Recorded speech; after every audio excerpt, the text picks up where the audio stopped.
Good morning दोस्तों। 10th Hindi की इस कक्षा में आप सभी का स्वागत है। पिछले वीडियो में हमने काल की परिभाषा और भूतकाल के विभिन्न भेदों का अध्ययन किया। आज के इस वीडियो में आपको बताया जाएगा काल जो दूसरे दो प्रकार हैं, वर्तमान काल और भविष्य काल, और उनके विभिन्न भेद क्या हैं। दूसरा जो काल का भेद है वर्तमान काल। वर्तमान काल इंग्लिश में जिसे प्रेजेंट टेंस कहते हैं, वर्तमान काल। आप सभी को पता है वर्तमान काल कब होगा? जब कोई क्रिया वर्तमान समय में या किसी कार्य के करने के समय का अभी हमें आभास हो रहा है कि कोई कार्य लिखते समय या बोलते समय संपन्न हो रहा है या संपन्न हो रहा कि होने की क्रिया उसकी चल रही है। जहां रहा है, रही है, हे शब्द आते हैं, वहां पर काल का कौन सा रूप होता है, समय का कौन सा प्रकार होता है? वर्तमान काल मतलब क्रिया के करने के समय का बोध यदि हमें अभी हो रहा है कि कोई क्रिया हो रही है या चल रही है, वर्तमान समय के अंदर वो पूर्ण हो रही है, तो उसको हम कौन सा काल कहेंगे? वर्तमान काल, प्रेजेंट टेंस, जिसको इंग्लिश में कहते हैं। अब इसके कौन कौन से भेद होते हैं? 5 भेद हैं वर्तमान काल के, एक एक करके हम देखेंगे। सबसे पहला भेद है इसका सामान्य वर्तमान काल। सामान्य वर्तमान काल, सामान्य वर्तमान काल। देखिए इसकी परिभाषा क्या है। क्रिया के इस रूप से हमें यह बोध होता है कि वर्तमान काल में कोई क्रिया हो रही है, परंतु इस समय भी हो रही है या नहीं, इसका आभास नहीं होता। मतलब कोई काम वर्तमान समय में हो रहा है, लेकिन इस समय भी हो रहा है या नहीं, इसका आभास यदि नहीं होता तो वहां पर कौन सा रूप होगा वर्तमान काल का? सामान्य वर्तमान काल। जैसे हमने सामान्य भूतकाल के बारे में पढ़ा था कि इसके अंदर कोई क्रिया पूरी हो चुकी है, लेकिन किस समय पूरी हुई थी इसका यदि हमें ज्ञान नहीं था तो वहां सामान्य भूतकाल था। ठीक उसी प्रकार वर्तमान काल क्रिया का के उस रूप का बोध जो वर्तमान काल के अंदर हुआ है, लेकिन अभी भी चल रहा है या नहीं, इसका यदि हमें आभास नहीं है, समय का आभास नहीं है, तो वहां पर कौन सी क्रिया का रूप माना जाएगा? काल का कौन सा रूप माना जाएगा? सामान्य वर्तमान काल। इसका एक उदाहरण देखिए। हवाएं चला करती है, हवाएं चला करती है, हवाएं चला करती है, चला करती है। हवाएं चला करती है मतलब वर्तमान काल में चल रहा है ये काम, लेकिन इस वक्त चल रही है या नहीं, इस वक्त इसका हमें आभास नहीं हो रहा है। हवाएं चला करती है यानी ये वर्तमान समय के अंदर ये कार्य हो सकता है या नहीं भी हो सकता है। मतलब ये वर्तमान काल का वाक्य होने के बाद भी जब हमें इसके अभी होने के समय का आभास नहीं हो रहा है, तो कौन सा वर्तमान काल का रूप हुआ यहाँ पर? सामान्य वर्तमान काल। इसी का एक उदाहरण और देख लीजिए। पक्षी उड़ते हैं, एक उदाहरण हो, पक्षी उड़ते हैं।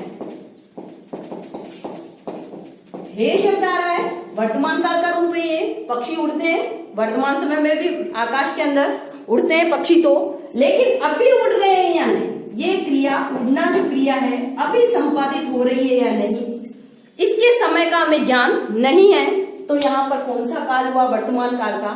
सामान्य वर्तमान काल। मतलब इसके अंदर कोई क्रिया के वर्तमान समय में होने का आभास तो है हमें, लेकिन अभी अभी इस वक्त वो क्रिया हो रही है या नहीं, इसका हमें यदि ज्ञान नहीं होता तो वहां पर वर्तमान काल का कौन सा रूप माना जाता है? सामान्य वर्तमान काल। दूसरे रूप में हम कह सकते हैं क्रिया के इस रूप में हमें इस चीज का बोध होता है कि कोई क्रिया वर्तमान काल में होती है, लेकिन अभी हो रही है या नहीं। जहां हमें इसका बोध नहीं होगा वहां पर क्रिया का काल का सामान्य वर्तमान काल स्वरूप माना जाएगा। नेक्स्ट इसी का दूसरा रूप, वर्तमान काल का दूसरा रूप देखिए।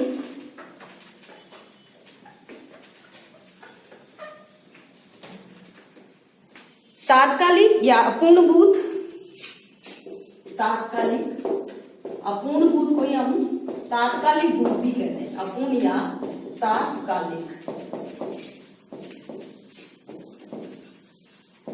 अपूर्ण या तात्कालिक भूत।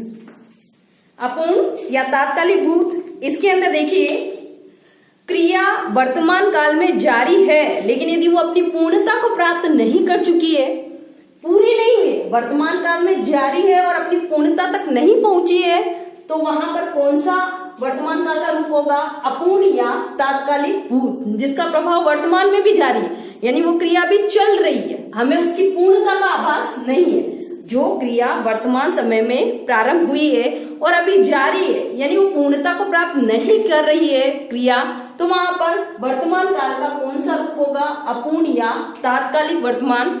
इसका एक उदाहरण देखिए,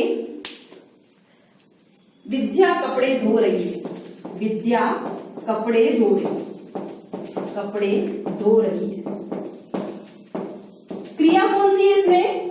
कपड़े धोने का काम कर रही है, यानी धोना तो हो गया क्रिया, काम पूरा नहीं हुआ, अभी चल रहा है, उसका प्रभाव वर्तमान में भी है, कार्य अपनी पूर्णता की ओर अग्रसर नहीं हुआ है, तो वहां पर काम का या वर्तमान काल का कौन सा रूप होगा?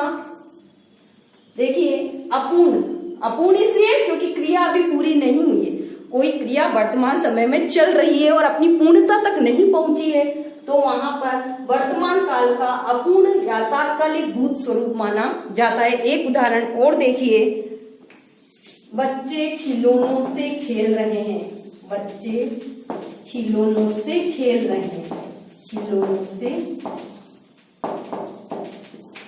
खेल रहे हैं, खेल रहे हैं। खेलना क्या है? क्रिया, लेकिन ये अभी अपनी पूर्णता तक नहीं पहुंची है, क्योंकि वो अभी तो ये काम कर रहे हैं। कौन कर रहे हैं? बच्चे। करने वाले कौन है? ये तो हो गए कर्ता। क्रिया क्या है? खेलना, और वो काम अभी भी जारी है, अपनी पूर्णता तक नहीं पहुंचा है, खेलना बंद नहीं कर चुके हैं बच्चे। तो यहाँ पर वर्तमान काल का अपूर्ण या तात्कालिक वर्तमान, सॉरी भूत नहीं, यहाँ पर वर्तमान शब्द लिखना है, तात्कालिक वर्तमान का, तात्कालिक वर्तमान। वर्तमान काल के जितने स्वरूप हैं उसके अंदर वर्तमान काल शब्द आएगा या वर्तमान शब्द लिखा होता है, जो इस समय के अंदर भी मौजूद है या इस समय भी विद्यमान है। ध्यान रखिएगा, यहाँ पर आप सुधार कर लें, यहाँ पर तात्कालिक वर्तमान शब्द है, भूत शब्द केवल भूतकाल के जो विभिन्न प्रकार थे वहां लिखा जाएगा। अपूर्ण वर्तमान, जहां कार्य अभी हो रही है, क्रिया अभी चल रही है लेकिन अपनी पूर्णता तक नहीं पहुंची है, वहां पर तात्कालिक या अपूर्ण वर्तमान माना जाएगा। नेक्स्ट देखिए, वर्तमान काल का तीसरा जो स्वरूप है अपूर्ण के बाद में पूर्ण, पूर्ण वर्तमान। पूर्ण वर्तमान के अंदर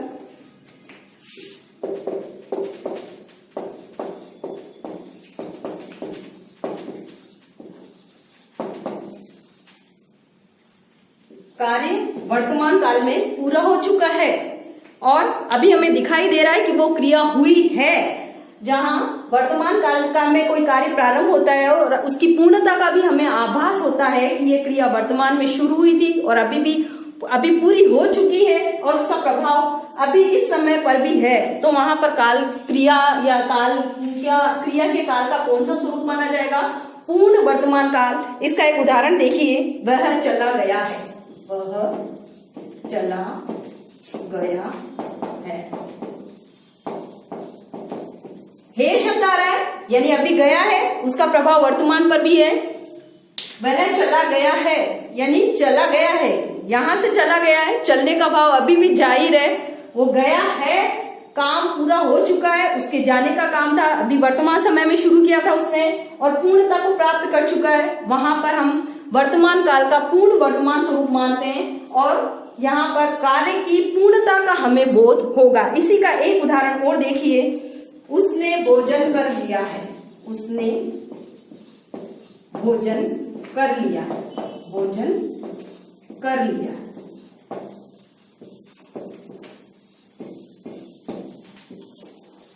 देखिए, आपको आसन्न भूत और पूर्ण भूत एक जैसा लग रहा होगा, आसन्न भूत और पूर्ण वर्तमान काल एक जैसे दिखाई दे रहे होंगे, क्योंकि आसन्न भूत के अंदर कार्य पूरा हो चुका होता है और वर्तमान, लेकिन उसके अंदर ये होता है कि कार्य पूरी तरह से पूर्ण हो चुका है और वर्तमान में उसका प्रभाव केवल दिखाई दे रहा है कि वो वर्तमान के निकट है, अभी अभी पूरा हो चुका है। भूतकाल के जो स्वरूप पड़े, कंफ्यूज होने की आपको आवश्यकता नहीं है। पूर्ण वर्तमान काल के अंदर कार्य अभी वर्तमान में शुरू हुआ है और उसने पूर्णता को भी प्राप्त कर लिया।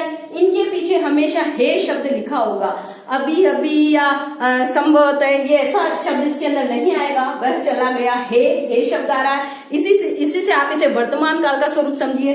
और पूरा हो चुका है काम, तो वहां पर कौन सा वर्तमान काल का रूप होगा? पूर्ण वर्तमान काल। अब पूर्ण के अंदर वर्तमान समय में कोई कार्य या क्रिया हो रही है लेकिन उसकी पूर्णता नहीं होती। अब अपूर्ण में तो पूर्णता नहीं होगी काम के पूरा होने की, लेकिन पूर्ण वर्तमान काल के अंदर कार्य पूरी तरह से संपन्न हो चुका है, इसका हमें आभास हो चुका होता है। फिर नेक्स्ट देखिए चौथा, संदिग्ध वर्तमान। संदिग्ध वर्तमान भूतकाल के जो स्वरूप पढ़े थे हमने, उसमें भी था संदिग्ध भूत, इसमें है संदिग्ध वर्तमान। संदिग्ध वर्तमान। संदिग्ध भूत में क्या था? कार्य के पूरा होने में संदेह या शंका थी। ठीक उसी प्रकार वर्तमान समय में कोई कार्य है लेकिन उसके पूरा होने में हमें संदिग्ध या संदेह या शंका बनी हुई है, तो वहां पर काल का कौन सा रूप माना जाएगा? वर्तमान काल का संदिग्ध वर्तमान स्वरूप माना जाएगा। इसको भी हम उदाहरणों के साथ क्लियर करेंगे। देखिए कैसे, जैसे उल्लास खेलता होगा, जैसे मैं कहूं उल्लास खेलता होगा, उल्लास खेलता होगा, उल्लास खेलता होगा। अब क्रिया जो हो रही है वो वर्तमान समय में हो रही होगी, यदि हो रही होगी तो वर्तमान में हो रही होगी, लेकिन इस काम के पूरा होने में संदेह होगा, पता नहीं है खेल रहा होगा या नहीं। यदि खेल रहा होगा तो वर्तमान में खेल रहा होगा और नहीं हो रहा होगा तो नहीं होगा। कार्य की पूर्णता में जहां संदेह बना हुआ है, शंका का भाव प्रकट हो रहा है, लेकिन यदि वो क्रिया वर्तमान समय के सूचित करती है तो वहां पर वर्तमान काल का संदिग्ध वर्तमान स्वरूप माना जाता है। इसी का एक उदाहरण देखिए, पहरेदार जाग रहा होगा, पहरेदार जाग रहा होगा, जाग रहा होगा, पहरेदार जाग रहा होगा, यानी जाग रहा होगा तो वर्तमान में भी जाग रहा होगा, लेकिन क्रिया के पूरा होने में संदेह, जाग भी रहा हो सकता है, सो भी रहा हो सकता है। पूरी तरह से पक्का जहां सूचित नहीं होता कि क्रिया वर्तमान समय में हो रही है या नहीं। हो रही होगी तो वर्तमान में हो रही होगी, लेकिन यदि वर्तमान में उसके पूरा होने में संदिग्ध या संदेह का भाव बना हुआ है तो वहां पर संदिग्ध वर्तमान माना जाता है। ये था वर्तमान काल का चौथा रूप। सामान्य वर्तमान काल में तो कोई क्रिया वर्तमान समय में हो रही है लेकिन उसके समय का आभास नहीं होता। अपूर्ण में वर्तमान समय में कोई कार्य हो रहा है लेकिन उसकी पूर्णता में यदि पूर्णता की ओर नहीं गया है, वो काम पूरा नहीं हुआ है, तो अपूर्ण या तात्कालिक वर्तमान, जो कार्य वर्तमान में चल रहा है। पूर्ण भूत में कोई कार्य वर्तमान में शुरू हुआ है और अभी अपनी पूर्णता को प्राप्त कर चुका है, वहां पर पूर्ण वर्तमान काल। संदिग्ध में कोई कार्य वर्तमान में है और यदि उसकी पूरा होने या न होने में संदेह का भाव सूचित होता है तो वहां पर संदिग्ध भूत माना जाए। नेक्स्ट, और इसका वर्तमान काल का लास्ट जो स्वरूप है, पांचवा देखिए, संभाव्य वर्तमान। संभाव्य वर्तमान मतलब इसके अंदर किसी कार्य के वर्तमान समय में पूरा होने की संभावना व्यक्त की जाती है कि कोई कार्य वर्तमान समय में हो रहा है, संभावना बताई जाएगी कि ऐसा हो रहा होगा। जहां शंका बनी हुई है कि पूरा हो रहा होगा या नहीं, वहां पर संदेह का भाव है, संदिग्ध वर्तमान होगा। लेकिन जहां वर्तमान समय में किसी कार्य के पूरा होने की संभावना बताई जाती है, वहां पर संभावना का मतलब आशा की जाती है कि कोई कार्य वर्तमान में हो रहा होगा, तो वहां पर वर्तमान काल का कौन सा स्वरूप होगा? संभाव्य वर्तमान। इसका भी एक उदाहरण देख लीजिए आप। पिताजी नित्य टहलने जाते हैं, टहलने जाते हैं।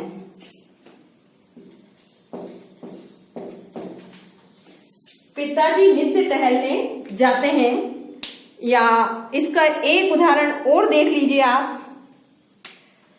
प्रातःकाल होते ही पक्षी बोलने लगते हैं। प्रातःकाल होते ही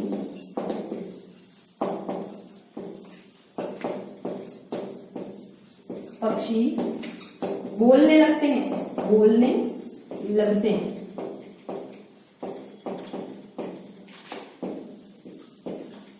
ये कार्य संभाव्य, यानी इनकी संभावना व्यक्त की जा रही है कि हो रहा होगा तो चल रहा होगा। पिताजी नित्य टहलने जाते हैं, यानी हमेशा तो जाते हैं, तो आज गए या नहीं इसके बारे में हम बात नहीं कर रहे हैं। हम ये संभावना बता रहे हैं कि वो जाते होंगे या जाते हैं। संभावना बता रहे हैं कि वो बीमार होने के बाद घूमने जाते रहे होंगे। उसके बाद में प्रातःकाल पक्षी बोलने लगते हैं।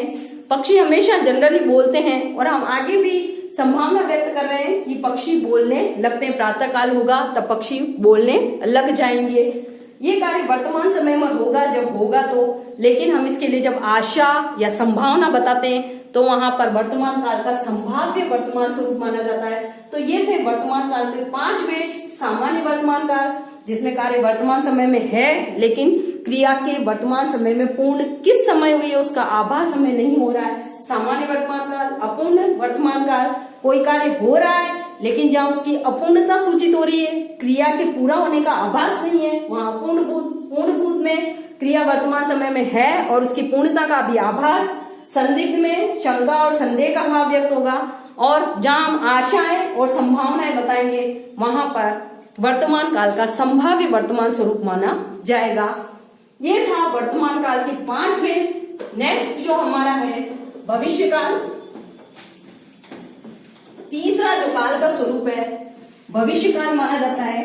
भविष्य, जिसको इंग्लिश में हम फ्यूचर टेंस के नाम से जानते हैं। भविष्य काल जहां गा गे गी, यानी कोई कार्य भविष्य भावी समय में पूरा होगा या पूरा होने की संभावना व्यक्त की जाती है, वहां पर भविष्य काल माना जाता है। भविष्य काल, भविष्यवाणी शब्द नाम सुना होगा आपने। कोई कार्य जो आने वाले समय के अंदर पूर्ण होना है, आगे भावी समय में पूर्णता का आभास देता है, वहां पर सामान्य भविष्य काल स्वरूप माना जाता है। देखिए तीसरा भेद काल का भविष्य काल।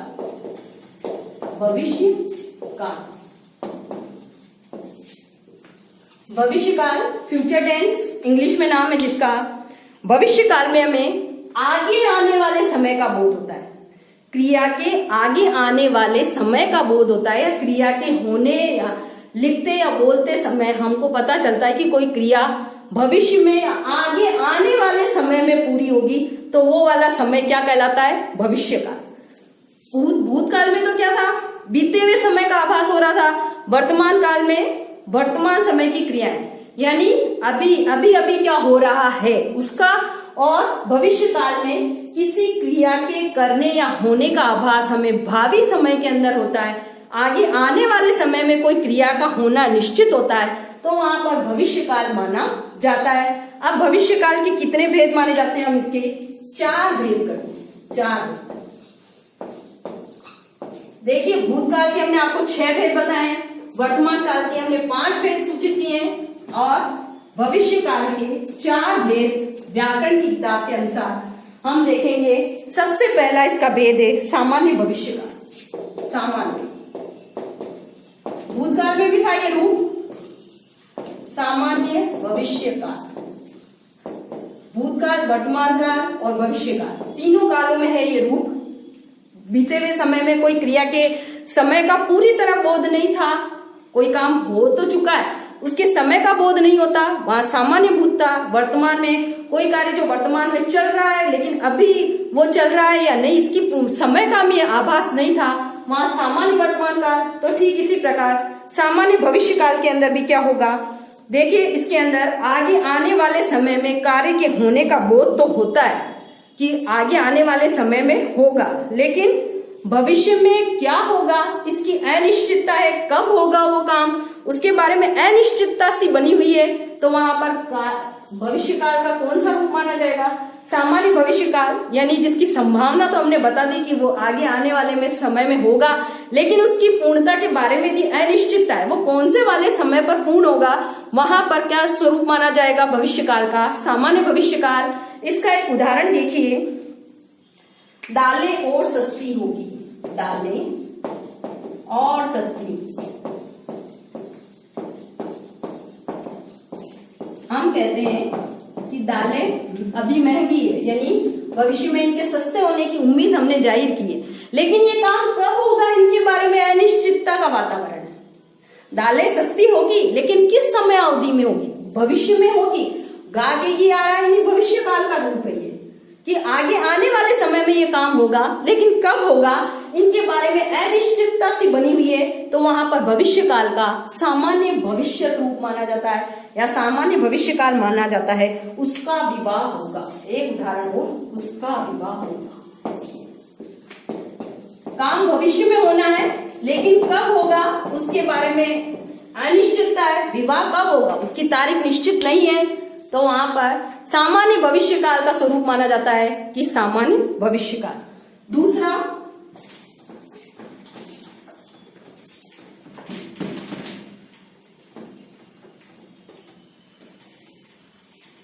जो भविष्य काल का स्वरूप है सामान्य भविष्य काल के बाद में देखिए संभाव्य भविष्य। दूसरा संभाव्य भविष्य, संभाव्य भविष्य। सामान्य भविष्य के बाद में संभाव्य भविष्य या सामान्य भविष्य काल भी कह सकते हैं हम इसको, भविष्य लिखें या भविष्य काल लिखें, एक ही बात है। इस काल के भविष्य काल के इस रूप से हमें ये आभास होता है कि भविष्य में किसी काम के होने की संभावना है या भविष्य में किसी काम के होने की आशा है, भविष्य में किसी क्रिया के संपन्न होने की आशा व्यक्त की जाती है, भविष्य में किसी कार्य के होने की आशा या संभावना बताई जा रही है कि अमुक काम भविष्य में संपादित किया जाएगा या इस तिथि को संपादित किया जाएगा, आशा की जा रही है ऐसा। वहां पर भविष्य काल का संभाव्य भविष्य स्वरूप माना जाता है। इसका एक उदाहरण देखिए, संभव है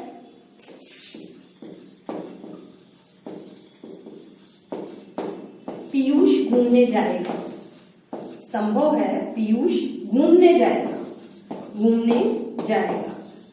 घूमने जाने का काम देखिए भविष्य काल में होना है, घूमने जाएगा भविष्य काल में ये क्रिया होनी है, लेकिन वास्तव में जाएगा या नहीं जाएगा आशा तो व्यक्त की जा रही है, संभव है यानी संभावना है कि पीयूष घूमने जाएगा। जहां आशा व्यक्त की जा रही है, संभावना बताई जा रही है, वहां भविष्य काल का भविष्य में ही होना है काम कि पीयूष घूमने जाएगा, लेकिन केवल हम आशा व्यक्त कर रहे हैं, जहां संभावना बताई जा रही है वहां पर संभाव्य भविष्य माना जाता है। एक उदाहरण और देख सकते हैं इसके लिए, देखिए संभावना है फसल अच्छी होगी, संभावना है फसल अच्छी होगी, फसल अच्छी होगी भविष्य में होने की बात है। देखिए फसल कब अच्छी होगी, भविष्य में। संभावना आशा व्यक्त की जा रही है, हम आशा व्यक्त कर रहे हैं, संभावना बता रहे हैं कि फसल अच्छी होगी, कार्य भविष्य में पूर्ण होना है, लेकिन जहां आशाएं और संभावनाएं लिखी जा रही है वहां पर भविष्य काल का संभाव्य भविष्य स्वरूप माना जाता है। इसी का अब तीसरा भेद देखिए, अपूर्ण भविष्य।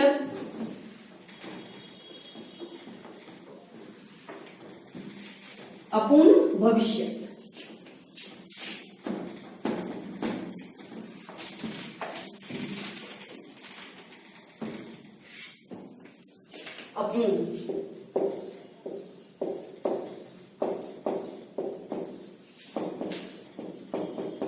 अपूर्ण भविष्य भविष्य काल के साथ जुड़ गया है, यानी कोई काम भविष्य में तो होगा, लेकिन भविष्य में भी वो पूर्ण हो पाएगा या नहीं हो पाएगा, जिसके आधार पर हम दो भेद पूर्ण और अपूर्ण के आधार पर करेंगे इसके भी।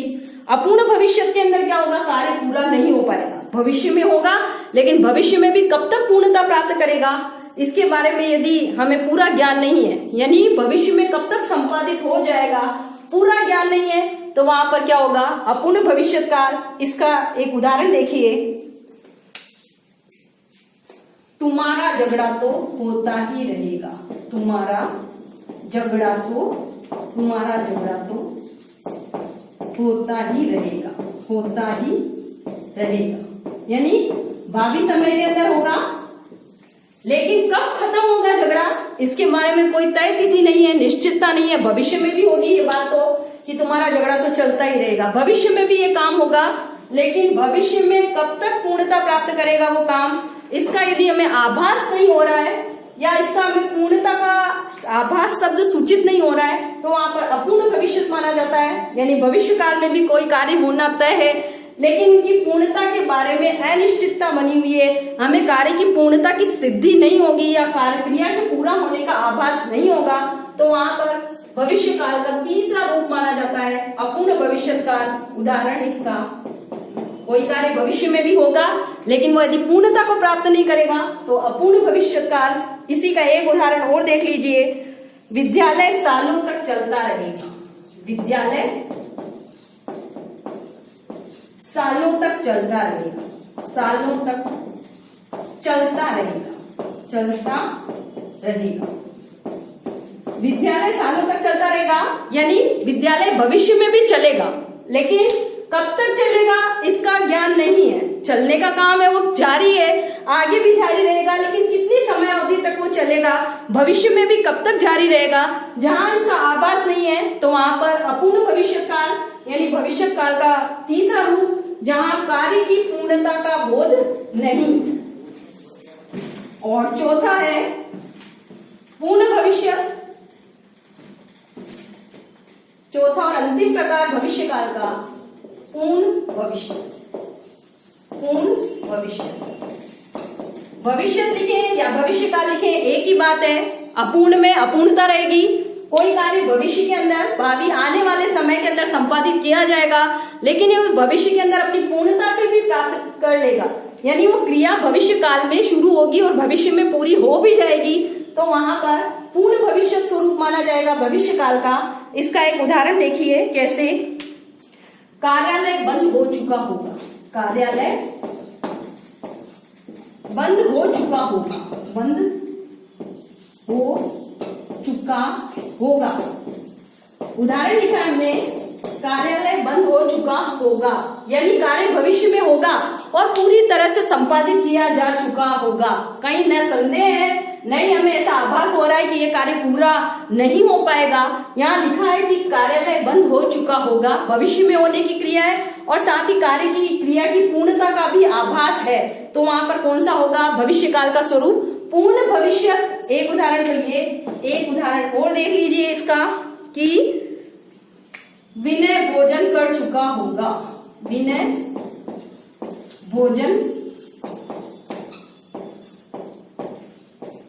कर चुका होगा, भविष्य में करेगा भोजन, लेकिन भविष्य के अंदर उस कार्य की पूर्णता का आभास है कि भोजन करेगा तो वो उसको पूर्ण कर चुका होगा।